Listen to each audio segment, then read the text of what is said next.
सभी को मेरा नमस्कार। आज मैं एक और वीडियो लेकर आया हूँ जो कि डीओपीटी ने निकाला है 14 अक्टूबर 2024 को, जो कि काफी टाइम से लोग वेट कर रहे हैं। जो रिटायर एम्प्लॉय थे सेंट्रल गवर्नमेंट के, grant of national increment. Video शुरू करने से पहले मैं एक अपनी बात रख दूं कि जो भी मैं बात बता रहा हूँ मैं अपना पर्सनल व्यू है, इसको ऑफिशियली ना लिया जाए। मामला जो कि लीगलिटी से जुड़ा हुआ है, तो इंटरप्रिटेशन एक बहुत बड़ा अहम पहलू होता है, तो हर आदमी अपना इंटरप्रिटेशन करता है। तो इसको ऑफिशियल वे में जब डील होगा तब ऑफिशियली डील होगा। अभी जस्ट मैंने ये वीडियो बनाया है सिर्फ थोड़ा सा समझने के लिए और उस पर चर्चा करने के लिए। कोई व्यक्ति अगर मेरी बात से कुछ अलग विचार रखता है तो अपनी बात रख सकता है। मामला जो है खुला मंच है इस पे डिस्कस करने के लिए। तो सब्जेक्ट में इसमें कहा गया है, grant of national increment on 1st July 1st January to employees who retire from central government services on 30 June 31st December respectively for the purpose of calculating their pensionary benefit। तो ये subject में कहा गया है कि जो कर्मचारी 30 जून और 31 दिसंबर को रिटायर हुए हैं, उनको एक दिन बाद जो उनका नेशनल इंक्रीमेंट ड्यू था वो नहीं मिल पाया क्योंकि वो रिटायर हो चुके थे। उनको नेशनल इंक्रीमेंट देने की बात के संबंध में ये, और वो नेशनल इंक्रीमेंट को पेंशनरी बेनिफिट देने में काउंट करने की पर्पस में ये लेटर निकला हुआ है। डीओपीडी ने सबसे पहले कहा है कि जो सीसीएस रूल रिवाइज पे रूल 2006 है, उसमें रूल 10 में पहली बार जितने भी सेंट्रल गवर्नमेंट एम्प्लॉय थे उनके लिए एक यूनिफॉर्म इंक्रीमेंट डेट फिक्स किया था, वो कि जुलाई किया था। उसके बाद सीसीएस रिवाइज पे रूल 2016 में आया, और 2016 में 7th पे कमीशन में दो इंक्रीमेंट डेट कर दिए, 1st जनवरी और 1st जुलाई। यानी 2006 में एक था 1st जुलाई, और 7th पे कमीशन में दो इंक्रीमेंट डेट कर दिए। उसके बाद कहा कि मद्रास हाई कोर्ट में एक रिट पिटीशन के कनेक्शन में उन्होंने जजमेंट दिया, हाई कोर्ट ऑफ मद्रास ने, और जिसमें एक नेशनल इंक्रीमेंट देने के लिए बात कही है। और इसके बाद डीओपीटी को काफी सारे रेफरेंसेस मिले एम्प्लॉय की तरफ से और काफी जगह से, जिसमें जो लोग रिटायर हो चुके हैं, सुपरन्यूटेड हुए हैं, जो अधिवर्षीयता की आयु को रिटायर हुए हैं 30 जून और 31 दिसंबर को, उन्होंने मांग की है सिमिलर बेनिफिट देने की मांग की कई एम्प्लॉयज ने। साथ ही इस मामले में कई कोर्ट केसेस हुए हैं, जो कैट में, हाई कोर्ट में, सुप्रीम कोर्ट में, इसी मामले में काफी सारे केस भी दायर हुए। तो इसके कनेक्शन में जो डीओपीटी ने मामले को पूरा एग्जामिन किया, तो एग्जामिन करने के बाद सबसे पहले डीओपीटी ने कुछ फंडामेंटल रूल की बात की, FR 21, 921A, FR 17 and FR 24, और उसको ब्रीफ करते हुए कहा गया कि जो मेन रूल है हमारा फंडामेंटल रूल, उसमें कहा गया है कि for availing the benefit of an increment on the date of accrual, an employee should be in service and should have rendered satisfactory work and should have displayed good conduct during the period of qualification। यानी कि हमारे जो fundamental rule है उसके हिसाब से किसी भी कर्मचारी को इंक्रीमेंट लेना है तो सबसे पहले जो शर्त है उसमें इंक्रीमेंट डेट उस सेवा में उसका होना अनिवार्य है। साथ ही उसका जो काम होता है संतोषजनक होना चाहिए, उसका आचरण अच्छा होना चाहिए, जो कि क्वालिफाइड सर्विस के दौरान, जो इंक्रीमेंट की जो क्वालिफाइड सर्विस है उस दौरान उसका आचरण अच्छा होना चाहिए। ये ग्राउंड बताया है डीओपीटी ने। उसके बाद फिर डीओपीटी ने काफी सारे कोर्ट केसों का हवाला दिया है, काफी सारे मामले चले, कोर्ट केसेस का भी पिटीशन फाइल हुए, और बाद में ये कहा है this department filed a petition before Supreme Court on 12/8/2024 seeking review। Finally court ने जो डिसीजन दिया है, सुप्रीम कोर्ट ने 11/4/2023 को, तो उसके कनेक्शन में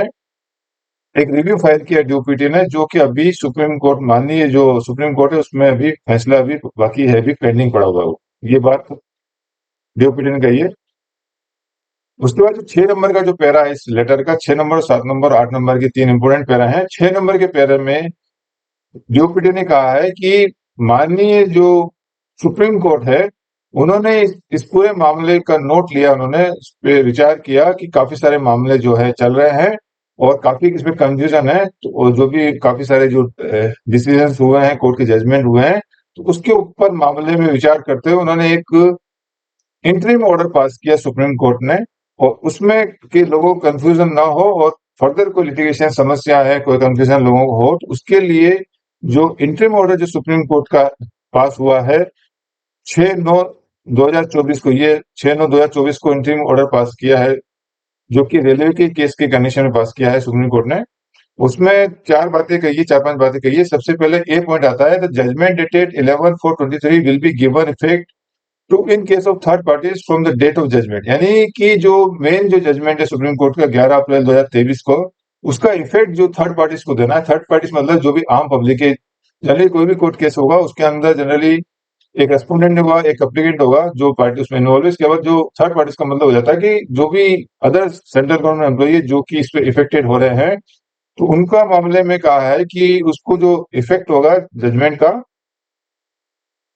उसका इफेक्ट देने की जो बात कही है उसमें कहा गया the pension be taken into account one increment will be payable on और आफ्टर 1/5/23। यानी जितने भी लोग रिटायर हुए हैं उनको बेनिफिट जो दिया जाएगा थर्ड पार्टीज को, जो कि उसमें उस केस में मामले में नहीं थे, उन सभी को इंक्रीमेंट जो बेनिफिट मिलेगा वो मिलेगा 1/5/2023 से। Enhance pension for the period prior to 34/23, यानी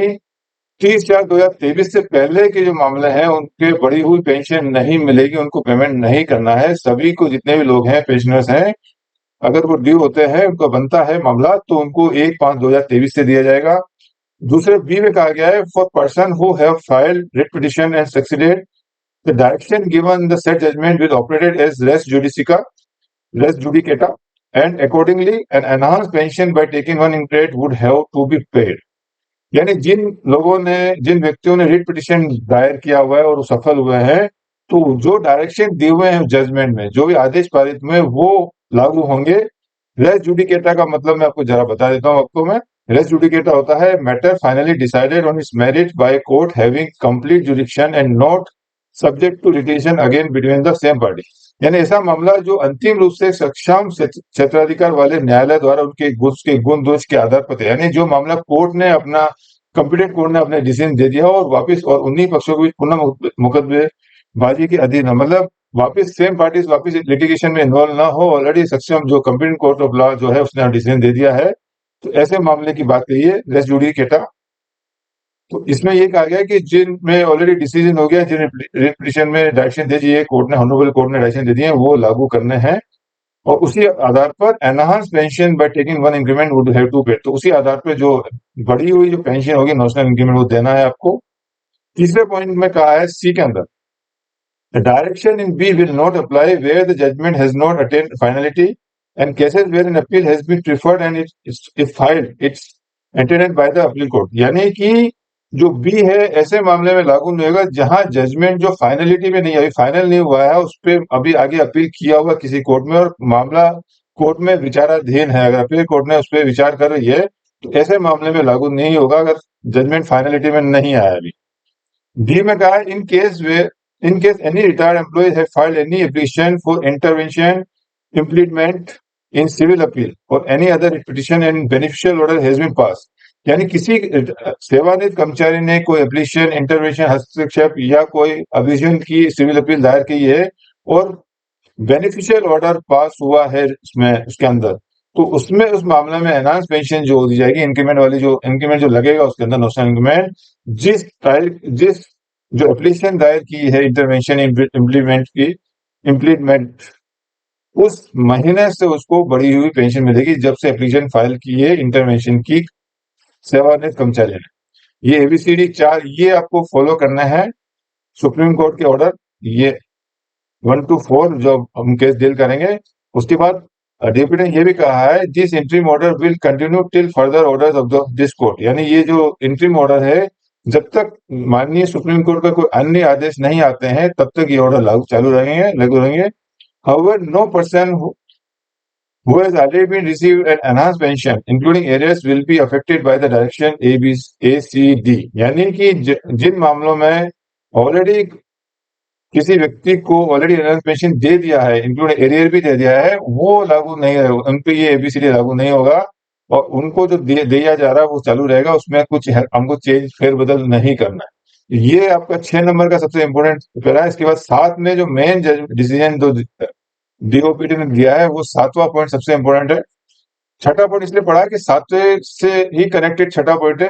इसलिए मैंने आपको छठा पॉइंट पढ़ सुना है। 7वां में मेन जो बात आ रही है वो आ रही है कि the matter has been examined in consultation with DO department of expenditure and department of legal affairs. यानी मामले की एग्जामिन किया गया डीओपीटी ने डिपार्टमेंटल और एक्सपेंडिचर और डिपार्टमेंटल लीगल से, and it is advise that in pursuance of the order dated 6/9/24 of the Honorable Supreme Court referred above, action may be taken to allow the interim increment on 1st July, 1st January to the central government employees who retired oblique are retiring on a day. तो जो 6/9/2024 के order को के compliance में ये order ये letter DOP ने निकाला है कि आपको एक्शन लेना है और लोगों को जो जितने सेंट्रल गवर्नमेंट एम्प्लॉई है जो ऑलरेडी रिटायर हो चुके हैं, वो retired and are retiring a day before it became due, यानी जो कर्मचारी जो सेंट्रल गवर्नमेंट कर्मचारी हैं जो ऑलरेडी रिटायर हो चुके हैं और रिटायर होने वाले हैं 30 जून या 31 दिसंबर को, यानी नेशनल इंक्रीमेंट से जिस दिन का इंक्रीमेंट मिलता है उस दिन से पहले उन सभी को इंक्रीमेंट देने की बात कही है। और ये ऑर्डर जो 6/9/24 का जो ऑर्डर है ये हमारा 2006 का ये वाला 6/9/24 ये सुप्रीम कोर्ट के ऑर्डर को आपको फॉलो करना है। अगर रिटायर ऑलरेडी हो चुके हैं और नहीं हुए अभी होने वाले हैं तो उनको इंक्रीमेंट देने की बात की है। लेकिन इंक्रीमेंट देने जो है नेशनल इंक्रीमेंट देने की कुछ कंडीशन लिखी है, इसमें कहा है and have rendered the requisite qualification service as on the date of superannuation, यानी जिस दिनांक को वो सुपरनेशन हो रहे हैं यानी अधिवशीयता के आयु को रिटायर हो रहे हैं उस वक्त उनका जो है जो रिक्विजिट आपका क्वालिफाइड सर्विस यानी 6 महीना वो होना चाहिए, साथ में संतोषजनक कार्य होना चाहिए और अच्छा good conduct for calculating pension admissible to, यानी पेंशन कैलकुलेट करके उनका कार्य संतोषजनक होना चाहिए और आचरण अच्छा आचरण होना चाहिए, वो कंडीशन भी साथ में लगाई है। इसके बाद कहा गया है as specifically mention in the orders of supreme court, honourable supreme court grant of national increment on 1st January / 1st July shall be reckoned only for the purpose of calculating the pension admissible and not for the purpose of calculating of other pension benefit, यानी ये जो national increment देने की जो बात की है वो सिर्फ पेंशन में ही लगेगा, इसके अलावा कोई भी पेंशन बेनिफिट जो होते हैं जनरल पेंशन बेनिफिट का जो दूसरा होता है वो डीसीआरजी होता है, तो डीसीआरजी की बात मना किया इसमें कि सिर्फ पेंशन में ही आपको नेशनल इंक्रीमेंट लगेगा, डीसीआरजी और किसी भी तरह का पेंशन बेनिफिट में ये नेशनल इंक्रीमेंट नहीं लगेगा। ये क्लियर कर दिया है 7 नंबर का जो पॉइंट है उसमें सेकंड पार्ट में। तो फर्स्ट पार्ट में ये कहा है कि सिर्फ आपको नेशनल इंक्रीमेंट देना है सब्जेक्ट जो कंडीशन है क्वालिफाइड सर्विस और satisfactory work and good conduct service जो है वो कहा गया है। 8वें में पॉइंट जो है वो कहा गया है it may also be noted that these restriction are being issued in compliance of the interim order dated 6/9/24 of the honourable supreme court in MA file जो किया है। तो ये जो आदेश डीओपीटी निकाला 7 पॉइंट जो ऊपर वाले पॉइंट में जो नेशनल इंक्रीमेंट देने की बात की है सभी सेंट्रल गवर्नमेंट एम्प्लॉय जो रिटायर एम्प्लॉय है उनको, वो जो प्रोविजन दिए इंस्ट्रक्शन दिए ये जो माननीय जो सुप्रीम कोर्ट है उसकी कंप्लायंस उन्होंने जो आदेश दिए 6/9/24 के आदेश की कंप्लायंस में आदेश जारी किए हैं without prejudice to legal stand of the Union of India in the matter and without prejudice to any change in the law in this regard, यानी कि इन फ्यूचर कभी भी इस मामले में कोई भी चेंजेस हो सकते हैं। तो अभी एक प्रोविजनल बेस पे ये आदेश जारी किए गए। Further the action taken shall be subject to the final outcome of the review petition. तो रिव्यू पिटिशन जो पेंडिंग है 12 अगस्त 2024 का वो अभी रिव्यू पिटिशन पेंडिंग है, तो ये इन फ्यूचर जो भी आउटकम आएगा रिव्यू पिटिशन के उसके बाद फिर दोबारा जो है मामले में एग्जामिन किया जाएगा और फिर उसके आधार पर जो भी आगे आदेश होंगे वो जारी किए जाएंगे। जो कि रिव्यू पिटिशन पे जो हियरिंग होने की बात की है सुप्रीम कोर्ट में which is expected to be heard by the apex court in the week of commencing 4/11/24, यानी इस पे जो रिव्यू पिटिशन की जो सुनवाई होगी अपेक्स कोर्ट में वो 4 नवंबर 2024 से स्टार्ट हो रही है। ये